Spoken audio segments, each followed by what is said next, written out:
kuri iyi Valentin ibinyoma abasore bagiye kujya bababeshya mw'abakobwa mwe rero bagiye gutangira kujya bababwira ngo hoya ngo nge ntabwo meze nk'abandi bahungu, nge ndatandukanye cyane. Uwo muhungu ukimwumva akikubwira gutyo uhunge ntumuhe umwanya umureke.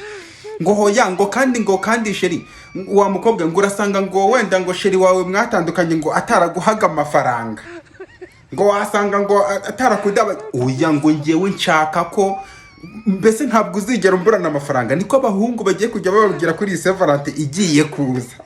Reka mbategure hakiri kare.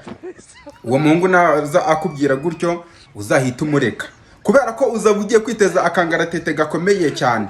Ngo hoya ngo umuhungu mwakundanaga ngo yaragutukaga, ngo yaragukubitaga cyangwa se akakwandikira message ngo ari kukubwira nabi.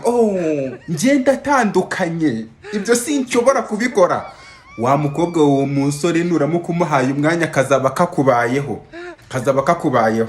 Hanyuma mu mutima utangire wivugishe ngo mbega ngo umuhungu ngo wadanje we, ngo mbega umuhungu mwiza, ngo ubundi iyi Valentin igiye kuryohera, uyu niwe nari narabuze. Wowe ibyago uri kwitegurira birakomeye cyane. Umuhungu aza kubwira ngo hoya nge ndi umuntu utandukanye, nzakudabagiza nkukorere byose ushaka.